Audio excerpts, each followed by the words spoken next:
L'invité de ce Smart Impact cette année, Anne-Manuelle Hébert, bonjour. Bonjour. Bienvenue, vous êtes la directrice de ce salon Polytech, merci de nous accueillir ici. C'est la première fois qu'il se tient à Paris, c'est d'abord un salon lyonnais historiquement.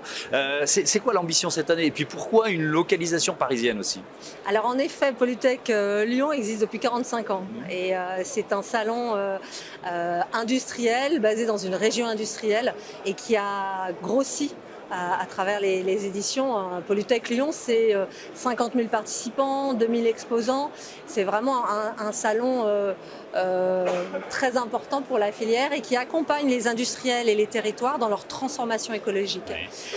Dans un contexte d'accélération du dérèglement climatique qu'on connaît, il y a une accélération aussi du cadre réglementaire.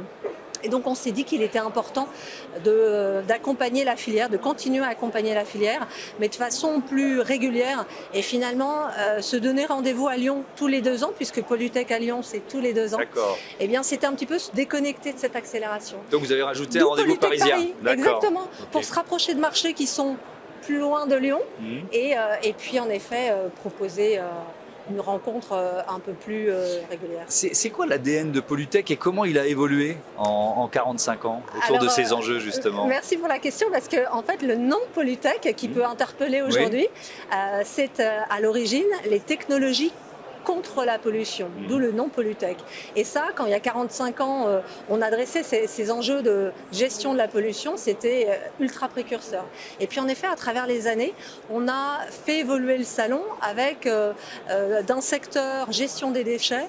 Aujourd'hui, on accueille une dizaine de secteurs. Alors c'est gestion de l'air pollué, cité-sol, bien sûr l'eau, les collectivités.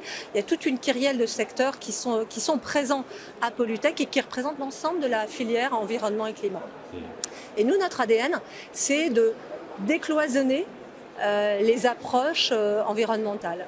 Décloisonner, ça veut dire quoi? Ça veut dire faire rencontrer des scientifiques, des entreprises, aller chercher des talents et des points de vue un peu différents? C'est un peu tout ça, en effet, et c'est surtout se dire que quand on a une problématique, on ne peut pas l'appréhender en silo. On est obligé de l'appréhender de façon globale, systémique. Donc se dire pourquoi ce problème, envisager l'amont et l'aval et finalement faire travailler un peu tout le monde.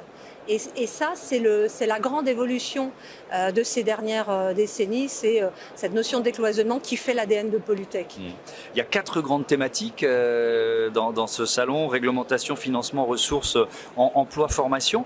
Sur la réglementation, on se place dans quel cadre? C'est le cadre européen? Ça ne sert à rien d'avoir une vision un peu trop franco-française de ces enjeux? Oui, complètement. On est dans le cadre européen, dans le cadre du Green Deal.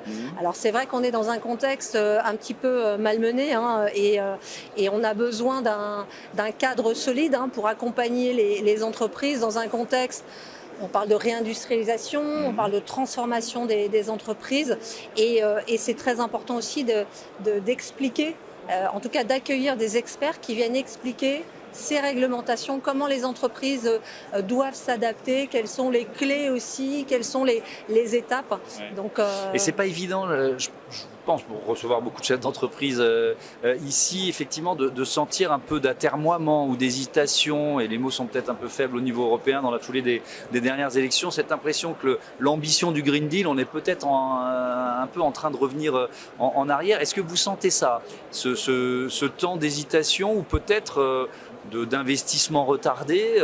Comment vous le ressentez à la dimension d'un salon comme Polytech? C'est vrai qu'on est dans un contexte quand même assez compliqué, géopolitique, politique, économique, et on sent en effet, alors moi j'ai tendance à voir le verre à moitié plein. Moi aussi, donc et à se dire qu'il ne faut pas baisser les bras, et pas baisser les bras, c'est se dire qu'est-ce qu'on fait et comment nous, en tout cas en tant que Polytech, on continue à accompagner les entreprises.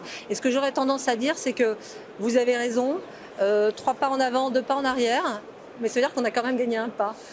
Et je crois que c'est comme ça aussi que les choses... Mais pour un chef d'entreprise, c'est compliqué ça. C'est compliqué, bien sûr. Parce qu'il a besoin d'un cap, il a besoin de fiabilité dans les engagements politiques européens ou français d'ailleurs. Complètement, c'est pour ça qu'on est hyper content d'accueillir bien évidemment l'ADEME à Polytech Paris, mais également la CINEA qui est un petit peu son pendant au niveau de l'Europe, et de permettre aussi aux entrepreneurs d'échanger entre eux, d'échanger avec ces experts de la la réglementation pour voir comment bien travailler ensemble. D'ailleurs, on recevra dans une autre émission tournée ici à Polytech le président de l'ALEM, Sylvain Wasserman. Sur le financement, alors là aussi, on est dans une dimension européenne, dans la foulée du rapport qui a été remis à l'Union européenne par Mario Draghi, l'ancien président de la Banque centrale. Il prône un plan d'investissement massif de 750 à 800 milliards d'euros par an. Alors, ce qui est intéressant, c'est qu'il compte beaucoup là aussi sur la force des entreprises et la force du privé pour y arriver. Ouais. Alors, c'est une proposition, hein, c'est pas encore une mesure ou une directive en bonne et due forme au niveau européen. Comment vous la recevez, cette proposition? Comment vous recevez ce rapport? Est-ce que c'est pour vous la bonne direction?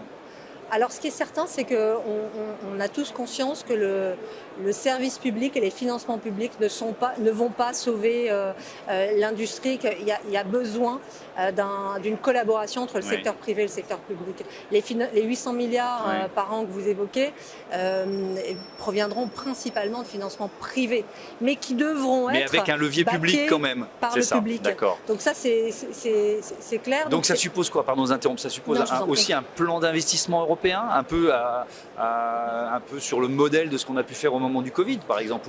L'Europe a su rapidement se mobiliser pour lever les fonds. Ouais, plan d'investissement, planification, accompagnement à la transformation aussi, adresser l'ensemble des sujets, parce que quand on parle de transformation, c'est autant la gestion de l'approvisionnement en minerais, en métaux rares, c'est l'optimisation de la ressource. Quand on produit de l'hydrogène, il faut beaucoup d'eau. Le conflit d'usage, comment on ajuste ça, et puis aussi comment on adopte de l'innovation dans nos industries, alors qu'elles soient en termes de process industriels, mais également dans nos usages. On parle beaucoup de mobilité décarbonée, donc ça suppose plein de choses, les voitures électriques. Ici, par exemple, à Polytech, on accueille des entreprises qui proposent des solutions de batteries intelligentes, comment recycler les batteries. C'est des sujets qui sont qu'on ne peut pas adresser dans plusieurs années, elles doivent s'adresser dès aujourd'hui. Donc et c'est l'objectif de ce salon, c'est de se poser toutes ces questions et se dire comment on va faire, finalement faire ce plan de route à l'aune de ce cadre européen. National. Alors il y a aussi un espace d'exposition ici, une expo qui s'appelle Down to Earth, l'expo. Qu'est-ce qu'on peut y découvrir? Faites-nous visiter un peu. Oui, alors j'espère que je vais vous donner envie. En fait, c'est une exposition dont on est très fiers parce qu'on l'a construit avec Maxime Blondeau, qui est un cosmographe. Alors pour certains qui sont passionnés, on peut le suivre sur LinkedIn, il est assez actif. Et donc avec Maxime, on a décidé de créer une exposition avec pour objectif finalement d'aligner un petit peu les connaissances, puisque on a constaté que on peut parler de beaucoup de choses, beaucoup de langage, beaucoup de mots, et puis on ne se comprend pas forcément. Qu'est-ce qui se cache derrière les mots? Et l'objectif premier avec Maxime, c'était ça, une sorte de création d'alignement. Et donc cette exposition Down to Earth a pour objectif de nous expliquer notre rapport, ou en tout cas nous aider à comprendre notre rapport entre notre planète et la technologie. Parce que vous voyez parfois vous disiez attention au travail en silo, on a des entreprises qui peuvent avoir un objectif un peu similaire, mais qui ne se comprennent pas forcément. Alors ça, c'est plutôt, je dirais, ce ne serait pas côté industriel, c'est peut-être côté finance. D'accord. Finalement, en fait, cette idée de Down to Earth, elle est partie d'une conversation avec des investisseurs qui nous disaient, vous savez, nous, on se calque, on a des critères pour décider, et en fait, je ne suis pas certain ou certaine qu'on comprend la même chose derrière ces critères et qu'on mette la même chose. Et c'est parti de là, en fait, cette notion d'alignement. Merci beaucoup. Merci Anne-Manuelle Hébert de nous avoir présenté ce salon Polytech et de nous accueillir ici avec Be-Smart for Change. On passe tout de suite au zoom de ce Smart Impact. On va parler des actions menées par Saint-Gobain pour circulariser sa production. Vous allez découvrir, si vous ne connaissez pas, le calcin.